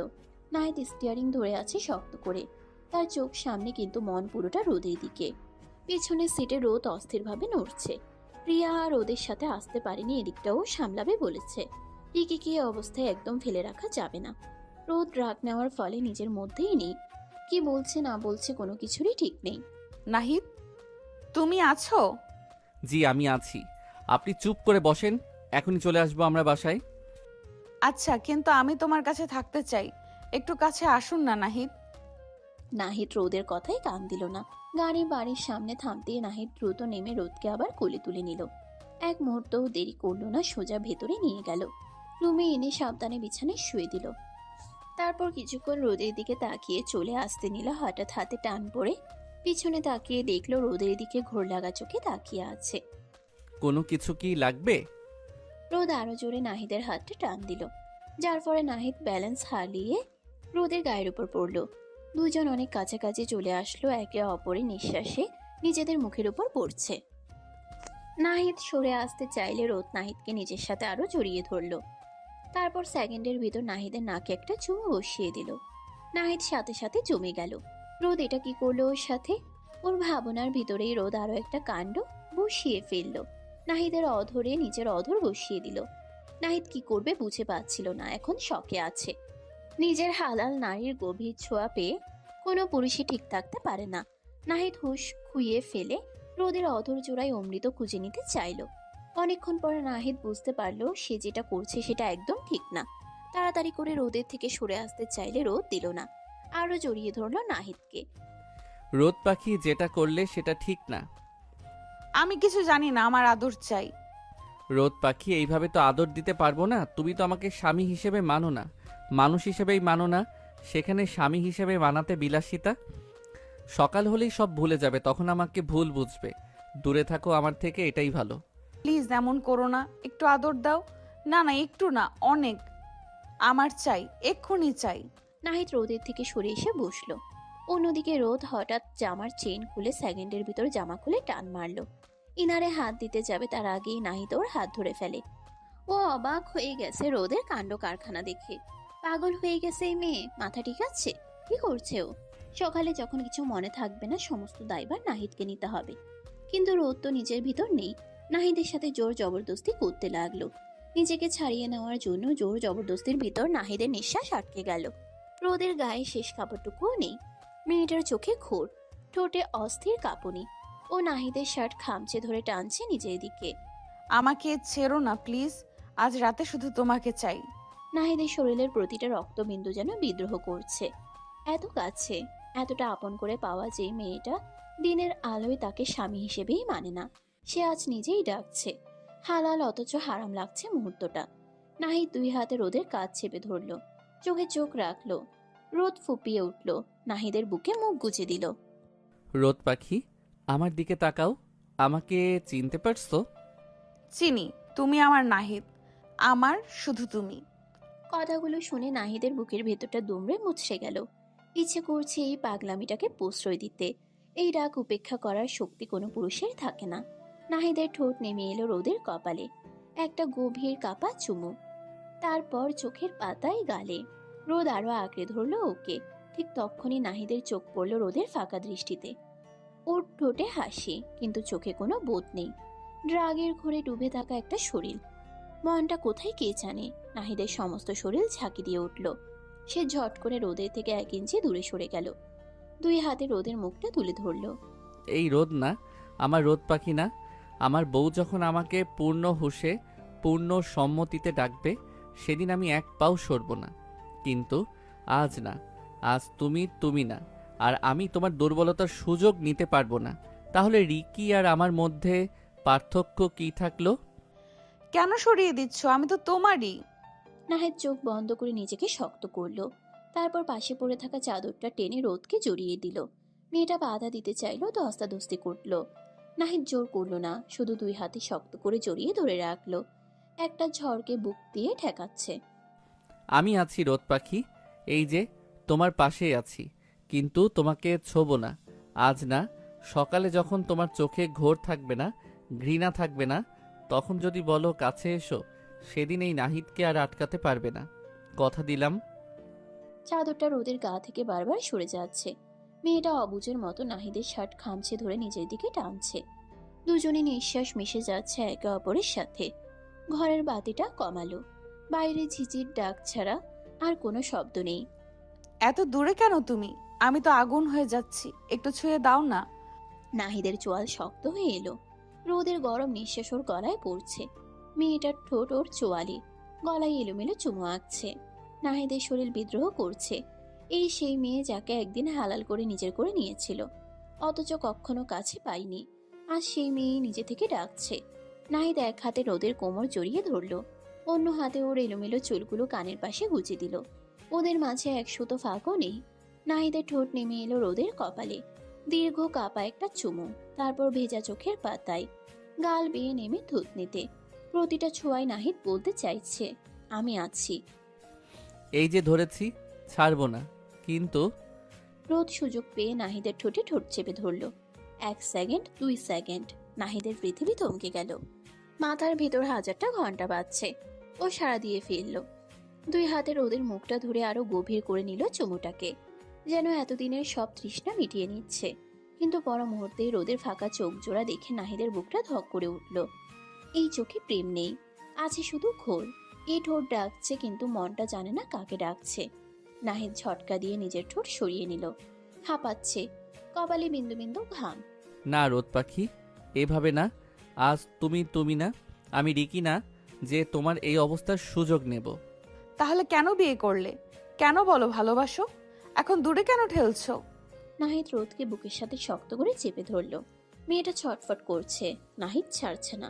ওর চুলে মুখ গুজে রোদের ছটফটানি থামছেই না। নাহিদের বুকের শার্ট খামচে ধরে ও ফুপিয়ে উঠছে বারবার। কেন দূরে সরাও? আমি তো তোমারই, শুধু তোমার। নাহিদের চোয়াল শক্ত। সারা রাত নিজের সাথে যুদ্ধ করেছে, কিন্তু রোদের চোখের ঘোরটা এখন আর পুরো নেশার মতো লাগছে না। কান্না, অভিমান আর একটা তীব্র আকুতি মিশে আছে সেখানে। মেয়েটার ড্রাগের জন্য টলমল করছে না, করছে নাহিদের জন্য। নাহিদ 2 হাতে রোদের মুখটা তুলল, কপালে কপাল ঠেকালো। দুজনের গরম নিঃশ্বাস এক হয়ে যাচ্ছে। রোদ পাখি, শেষবার জিজ্ঞেস করছি, তুমি জানো আমি কে? কি চাইছো তুমি? জানি তুমি আমার নাহিদ, আমার স্বামী। আমি তোমাকে চাই, আজ এখন পুরোটা। আর কোনো দেওয়াল রেখো না আমাদের মাঝে। রোদ 2 হাতে নাহিদের গলা জড়িয়ে ধরল। ঠোঁট কাঁপছে। এবার আর নাহিদ নিজেকে আটকালো না। এতদিনের উপোস, এতদিনের অপমান, এতদিনের দূরত্ব সব এক মুহূর্তে ভেঙে গেল। ও ঠোঁট নেমে এলো রোদের ঠোঁটে। এই চুমুতে আর দ্বিধা নেই, পাপবোধ নেই। আছে শুধু অধিকার, অভিমান আর উন্মাদ ভালোবাসা। রোদও সমান তালে সাড়া দিল। নখ বসিয়ে দিল নাহিদের পিঠে। চাদরটা কখন গা থেকে সরে গেছে দুজনেরই খেয়াল নেই। বাইরের পৃথিবীর কিছু খেয়াল নেই। ঘরের ভেতর তখন শুধু 2টো মানুষ, 2টো শরীর, আর বছরের পর বছর জমে থাকা তৃষ্ণা। স্বামী স্ত্রীর মধ্যে যে গোপন বোঝাপড়া হয়। নাহিদ রোদের বুকে গলায় একের পর এক চুমু খেতে লাগলো পাগলের মতো। রোদ তাকে সম্পূর্ণভাবে সাড়া দিচ্ছে। নাহিদ রোদের বুকে মুখ গুজে দিল। আস্তে আস্তে একে অপরের একদম কাছে আসলো। দুজন দুজনের ভিতরে মিশে গেল। সকাল 7:45। ঘুম ভাঙতেই রোদের মাথাটা ঝিম ধরে গেল। কাল রাতের কিছুই মনে নাই। শেষ মনে আছে রিকির হাতে ড্রিঙ্কের গ্লাস, তারপর শূন্য। চোখ মেলেই বুঝলো গায়ে চাদর ছাড়া কিছু নাই। আতঙ্কে পাশে তাকালো। নাহিদ খালি গায়ে শুয়ে আছে, এক হাত এখনো ওর কোমরের কাছে, মাথার বেস্তর বিস্ফোরণ। রিকি তো ড্রিঙ্কে কিছু মিশাইছিল, ও অজ্ঞান হয়ে গেছিল। আর এই লোকটা? নাহিদ, রোদ পাখি, কি হয়েছে আপনার? ঘর কাঁপানো চিৎকারে নাহিদ ধর্মর করে উঠল। রোদ চাদরটা বুকের সাথে পেঁচিয়ে ছিটকে সরে গেল, চোখে আগুন, গলায় বিষ। কি হয়েছে মানে? নিজের চেহারাটা আয়নায় দেখেছো? শেষ পর্যন্ত আসল রূপটা দেখিয়েই দিলা, তাই না? আমি হুঁশে ছিলাম না, আর তুমি সুযোগ বুঝে এত বড় কাজটা করে ফেললে। নাহিদের মুখটা কাগজের মতো সাদা হয়ে গেল। কাল সারা রাত জেগে পাহারা দিছে, একবারও ছই নাই। উল্টা রোদই পাগলামি করছে, এখন সব উল্টা। আমি তো জানতাম গরিবের ছেলে, লোভ তো শরীরে থাকবে। বড় লোকের মেয়ে বিয়ে করছো, ভাবছো শরীরটাও ফ্রিতে পাবা। আমি অজ্ঞান আর তুমি? ছি, তোমারে দেখলেও আমার বমি আসতেছে এখন। রোদ, শোনেন, আমার কোনো দোষ নাই। কাল রাতে আপনি নিজেই, আমি তো মানা করছিলাম বারবার, আপনি শুনেন নাই, উল্টা আমারে। কথাটা শেষ করতে পারলো না। নিজের কানে কথাগুলো কেমন ঠেকলো। এই মুহূর্তে কৈফিয়ত দিলে কি হবে? যে মানুষটা বিশ্বাসই করে না, তার কাছে সত্যটাও মিথ্যা লাগবে। আর তাছাড়া হালাল তো বিয়ে করা বউ, ছোঁয়াটা হারাম ছিল না, কিন্তু পরিস্থিতি তো হারাম করে দিছে সব। ভুলটা আমারই। কেন কাছে আসলাম? রিকির ওই নরক থেকে টাইনা আনছি, বাসায় না এনে রিয়ার কাছে থুয়ে গেলেই পারতাম, হাসপাতালে নিলেই পারতাম। আমি কেন আনলাম? কেন এক ঘরে থাকলাম? দূরে সরে যাওয়াই ভালো ছিল। গরিবের এত সাহস মানায় না। এখন এই দায় আমার, সারা জীবন এই দায় বইতে হবে। মাথাটা ফেটে যাচ্ছে নাহিদের, রাগ ধপধপ করতেছে, চোখের সামনে সব ঝাপসা। ঠিক তক্ষণি রোদ আবার বিষ ঢাললো। কি সাফাই গাইতে আসছো? চরিত্রহীন লম্পট, বউ বউ করো মুখে আর তলে তলে শরীর খোঁজো। তোমার মতো ছোট লোক আমি দুইটা দেখি নাই। টাকার জন্য বিয়ে করেছো, এখন শরীরের জন্য মারতেছো? লজ্জা করে না? শিক্ষা দীক্ষা কিছু নাই? বস্তির কালচার নিয়ে আসছো আমার বিছানায়। এক টানা বলে গেল রোদ, থামলো না, দম নিল না। প্রতিটা শব্দ নাহিদের আত্মাটারে ছিঁড়ে ফেলতেছে। নাহিদ শুধু তাকাইয়ে রইল, চোখে পানি নাই, পাথর হয়ে গেছে চোখ। অপমানে, নিজের উপর রাগে, অসহায়ত্বে একটা শব্দ আর করলো না। করলে যদি ভেঙে পড়ে, পুরুষ মানুষের যে ভাঙতে নাই। আমার সামনে আর এক সেকেন্ডও দাঁড়াবা না, ঘেন্না লাগতেছে। বলেই চাদরটা আরো শক্ত করে গায়ে পেঁচিয়ে বিছানা থেকে নেমে গেল রোদ। নাহিদের গা ঘেঁষে হেঁটে গেল, একবার ফিরেও তাকালো না। সোজা ওয়াশরুমে ঢুকে দরজাটা শব্দ করে লাগিয়ে দিল। ঘরে একা পড়ে রইল নাহিদ, খালি গায়ে। ধীরে ধীরে ড্রেসিং টেবিলের আয়নার সামনে গিয়ে দাঁড়ালো। আয়নায় একটা বিধ্বস্ত মানুষ, চোখের নিচে কালি, চুল এলোমেলো, পিঠে ঘাড়ে লাল আঁচড়ের দাগ। কাল রাতে রোদ দিছে এই দাগ, পাগলের মতো আঁকড়ে ধরার সময়। কিন্তু সেটা তো আর বলা যাবে না, বললে বিশ্বাস করবে কে? নিজের প্রতিবিম্বের দিকে তাকিয়ে তেতো হাসি হাসলো নাহিদ। এই তুই নাহিদ? এই তোর আসল রূপ? নিজের বউরে বাঁচাইতে গিয়ে নিজেই অপরাধী হয়ে গেলি। বাহ, গরিবের জন্য ভালোবাসাও পাপ। ওয়াশরুম থেকে পানির শব্দ আসতেছে। রোদ ফ্রেশ হইতেছে। ওই পানিতে শরীরের ময়লা যাবে, কিন্তু মনের ময়লা, সন্দেহের ময়লা, ওইটা যাবে না।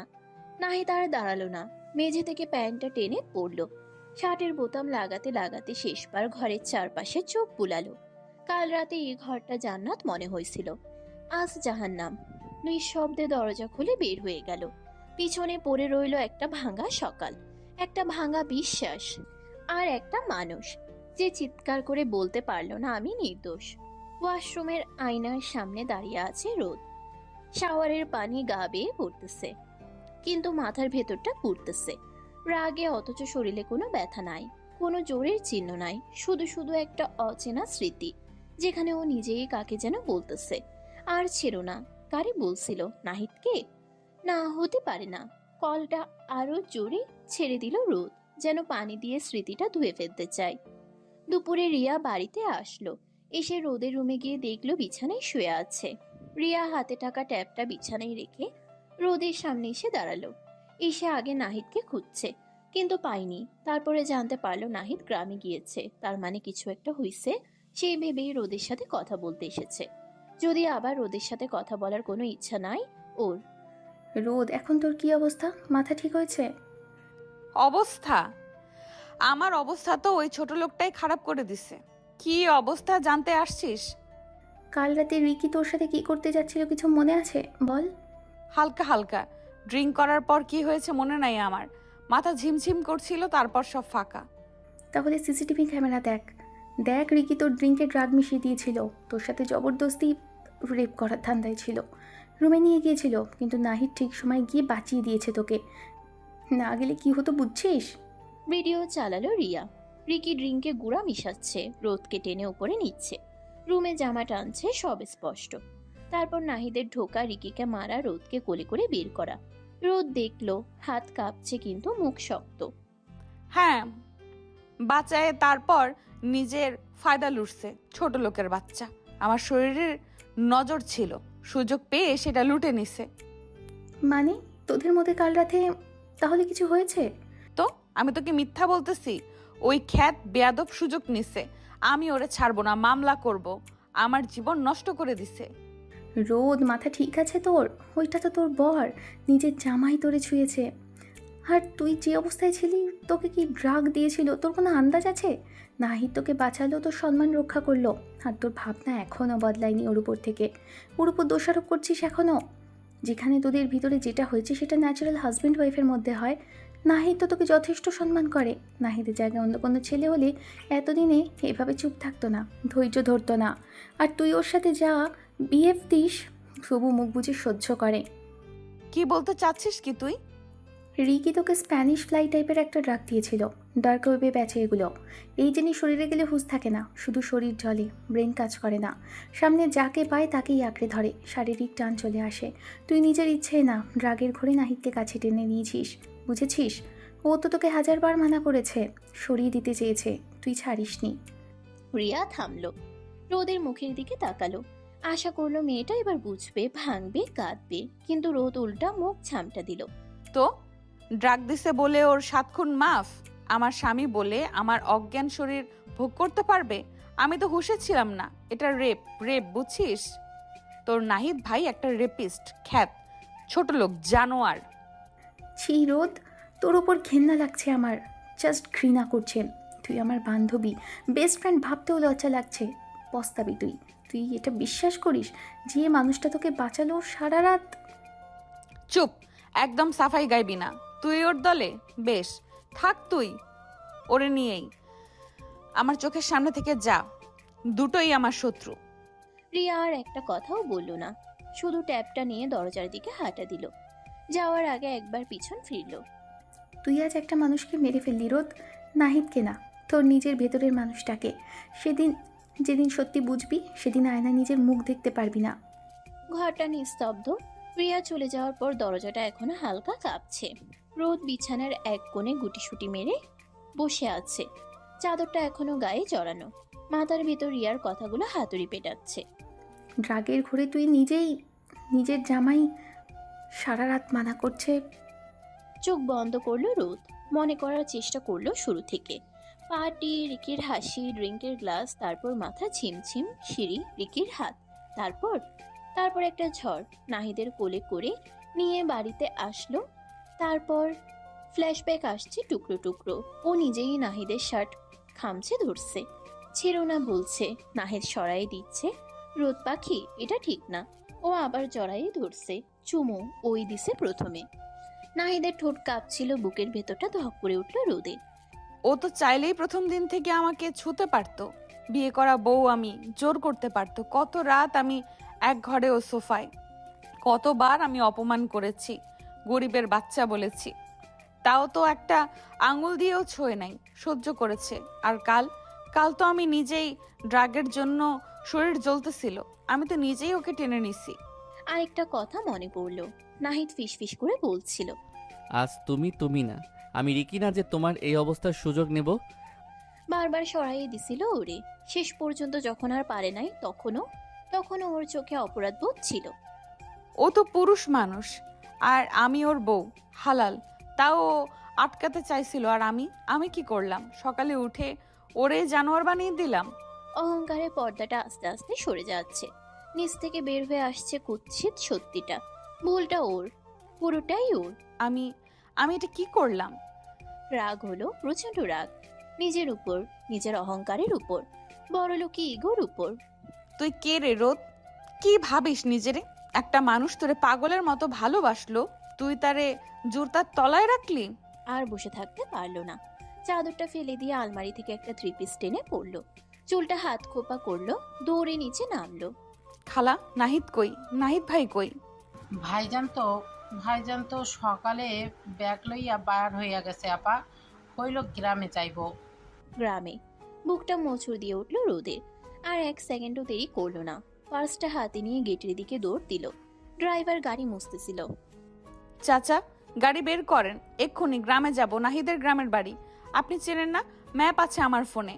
তো তাড়াতাড়ি চলেন, যত জোরে সম্ভব। কিন্তু আপা, স্যার মানে দোলা ভাই। ড্রাইভার আর কথা বাড়ালো না, গাড়ি স্টার্ট দিল। রোদ পিছনের সিটে বসে দুই হাতে মুখ ঢুকলো। সকালের বলা প্রতিটা গালি এখন তীর হয়ে ওর নিজের বুকেই বিঁধতেছে। নাহিদ, প্লিজ তুমি যেও না, আমি আসতেছি, আমি সব শুধরে নেব, এবার আর ভুল হবে না, প্লিজ। গাড়ি ছুটলো শহর ছেড়ে হাইওয়ে ধরে গ্রামের পথে। আর রোদের চোখের পানি থামছেই না। অনুতাপের পানি, ভালোবাসার পানি, হারানোর ভয়ের পানি। মাটির উঠানে বিকেলে রোদ পড়েছে। উঠানের এক কোণে নাহিদ বসে আছে চুপচাপ, খালি গায়ে, গামছা হাতে, কুড়াল। কাট কাটছিল, কিন্তু এখন হাত থেমে গেছে। চোখ লাল, মুখ শুকনো। সকাল থেকে একটা দানাও পেটে পড়ে নাই। উঠানের অন্য পাশে নাহিদের খালা আলেয়া আর ছোট বোন নিপা। দুজনেই আর চোখে নাহিদকে দেখছে। কি হয়েছে জিজ্ঞেস করার সাহস পাচ্ছে না। শহর থেকে ছেলে এমন মুখ কালো করে ফিরে আসে না, আবার সাথে বউকে নিয়ে আসেনি। ঠিক তখনই গেটের বাইরে একটা গাড়ির শব্দ। কালো গাড়ি। গ্রামে এমন গাড়ি আসে না। গাড়ি থামতেই দরজা খুলে হুড়মুড় করে নামলো রোদ। সালোয়ার কামিজ, চুল এলোমেলো, চোখ মুখ ফোলা। কাঁদতে কাঁদতে চোখের কাজল লিপটে গেছে। নিপা চিনতে পারলো। খালা, ওই দেখো ভাবি, শহরের ভাবি আসছে। ও মা, বৌমা এমনি হুট করে? নাহিদ শব্দ শুনে মুখ তুলল। রোদকে দেখে ওর হাত থেকে কুড়ালটা পড়ে গেল। বিশ্বাস করতে পারছে না, এই মেয়ে এখানে কেন? আরো অপমান করতে, আবার ছুরি মারতে? ভাবতে না ভাবতেই রোদ দৌড়ে আসলো। 1 সেকেন্ড, 2 সেকেন্ড, তারপর ঝাঁপিয়ে পড়লো নাহিদের বুকে। দুই হাতে গলা জড়াইয়ে ধরে হাউমাউ করে কেঁদে উঠল। নাহিদ, আমারে মাফ করে দাও প্লিজ, আমি ভুল করছি, অনেক বড় ভুল। পাথরের মতো দাঁড়িয়ে আছে। রোদের কান্না ওর বুকের পাঁজর ভেঙে দিচ্ছে।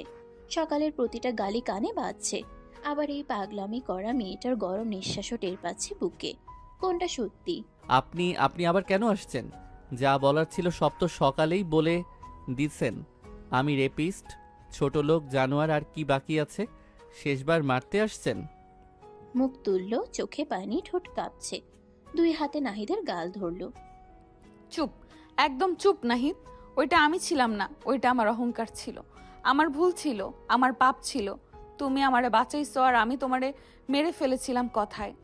আমারে শাস্তি দাও, মারো, কিন্তু আপনি বলবা না। আর আমি তোমার বউ, তোমার রোদ পাখি। উঠানের মাঝখানে দাঁড়িয়ে আলেয়া খালা আর নেপা হতভম্ব। শহরের মেম সাহেব মাটিতে দাঁড়িয়ে কাঁদতেছে। ওদের নাহিদের বুকে মাথা গুজে। খালা, ভাবি কান্দে কেন? ভাইয়া বকছে? না রে মা, ভাবি ভুল করছে, এখন মাপ চাইতে আসছে, আল্লাহ মুখ তুলে চাইছে। সকালে যারে ঘেন্না করলেন তারে এখন জড়ায়া ধরতেছেন কেন? আমি খেলনা না রোদ, গরিব বলে যখন খুশি লাথি মারবেন, যখন খুশি বুকে টানবেন। রোদ তাও নড়ে না, অভিমানে বুক ফেটে যাচ্ছে, শব্দ করে কেঁদে উঠল। হাঁটু ভেঙে বসতে গেল নাহিদের পায়ে। নাহিদ বিদ্যুৎ গতিতে উড়ে ধরে ফেলল, বুকে টেনে নিল। আর পারল না শক্ত থাকতে। রোদের চুলে মুখ গুজে দিল, গলাটা ভাঙা। তুমি জানো আমি কাল সারা রাত কেমনে কাটাইছি? তুমি ঘুমের ঘোরে আমারে জড়াইয়া ধরে কাঁদতেছিলে, ছেড়ো না বলতেছিলে। আমি দাঁত কামড়ে নিজেরে আটকায় রাখছি, কারণ তুমি ছিলা না। আর সকালে তুমি যখন বললে আমি সুযোগ নিছি, আমার মরতে ইচ্ছা করতেছিল পাখি। জানি, আমি সব জানি, রিয়া বলেছে।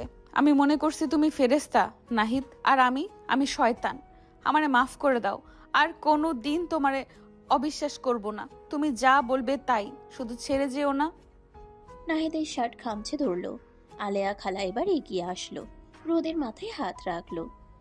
হয়েছে মা, হয়েছে, আর কান্দিস না, ছেলেটার বুক ফাটতেছে, মাফ করে দে বাপ।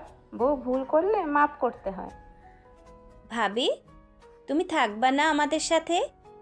আমি তোমার চুল বেঁধে দেব, গ্রামের সবাইরে দেখাবো আমার কি সুন্দর ভাবি। খালাম্মা, আমারে আপনার মেয়ে ভাববেন? আমি আপনার ছেলেরে কষ্ট দিছি, আমারে শাস্তি দেন, কিন্তু ঘর থেকে বের করে দিয়েন না। দূর পাগলি, তুই তো আমার মেয়ে।